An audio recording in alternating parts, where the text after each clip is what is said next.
This is an image of the Roman Empire at the height of her power in the year 117 AD. History was cruel to the empire, however, and over the centuries, she gradually lost power and eventually disappeared altogether. But what would a country with the same borders as the old empire look like today in the 21st century? What if all of the territory of the Roman Empire suddenly united tomorrow and recreated the country in a modern form? Let me start by saying that this is outrageously impossible. There is no way that you could possibly convince Spain, England, Turkey, and Syria into the same country.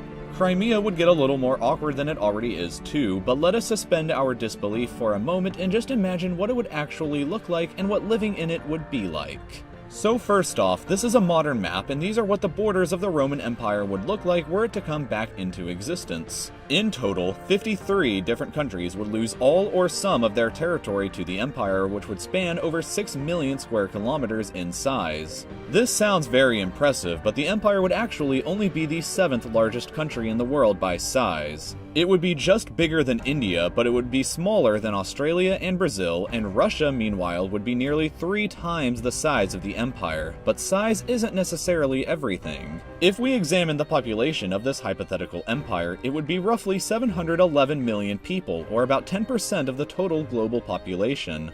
The original Roman Empire in antiquity had 10 times fewer citizens at about 70 million people, but back then that was 21% of the entire global population. The modern empire's population would be enough to place it in 3rd place in terms of population size, but both India and China would retain higher populations. The empire would, however, have more than double the population of the United States and would boast some very impressive cities. If we were to speculate on a hypothetical capital for this empire, we would probably come across Istanbul, which was a historic capital of the empire back when it was known as Constantinople. Today, the population of Istanbul is sitting around 14,600,000 people, making it by far the largest city in this empire. At the height of the city during the actual empire in 500 AD, the population was 450,000. But even earlier in 100 AD, however, the city of Rome was the very first city in the world to reach a population of 1 million people. Even though today, Rome has a population of well over 2 million, there would still be much bigger cities within the borders of the empire today like Cairo, London, Baghdad, and Alexandria. At first thought, it might seem like such a huge country would be an economic powerhouse, and while that would be true, it wouldn't be exactly what you think. All of this territory combined would give the modern Roman Empire a GDP of 15.99 trillion US dollars, which would mean that the empire would only be the world's 2nd largest economy. Despite having a population that would be less than half of the modern empires, the United States would actually still have a larger GDP at around $18 trillion.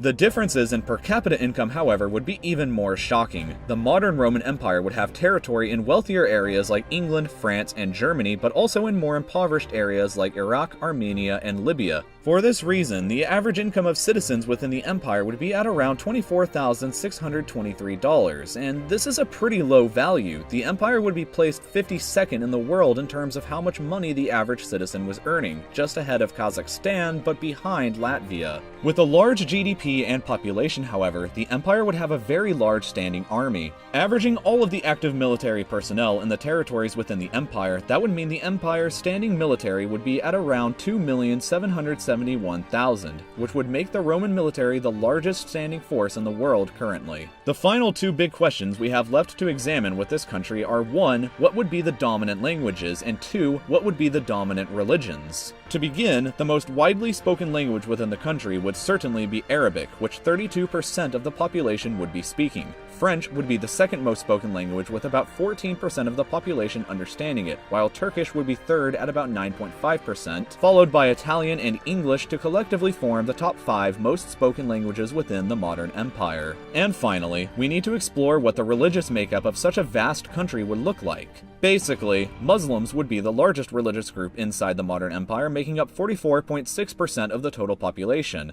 42.2% of that value would be Sunni Muslims, while just 2.4% would be Shia Muslims. Interestingly, this would make the modern Roman Empire the largest Muslim country in the world. Christians would be the 2nd largest group, collectively forming 39.3% of the population. Of that, Catholics would comprise 25.2% of the total population, while Orthodox Christians would be 8.2% and Protestants would be 5.6%. Also interestingly, these numbers would mean that the modern Roman Empire would also be the world's largest Christian nation. Jews would form only about 1% of the total population, while atheists, agnostics, or non-religious would form 10.5% of the country. It's really fascinating to think what a country like this would look like in the modern world, and with modern technology and with modern ideas. Could it possibly ever survive, and what would daily life be like living within it? These are questions for another time, but please leave your comments if you have your own answers or questions. If you'd like to stay updated with more videos like this one in the future, please subscribe to my channel by clicking here and liking this video after you have finished watching. We will be releasing our next video in a couple weeks, and as always everybody, thank you for watching.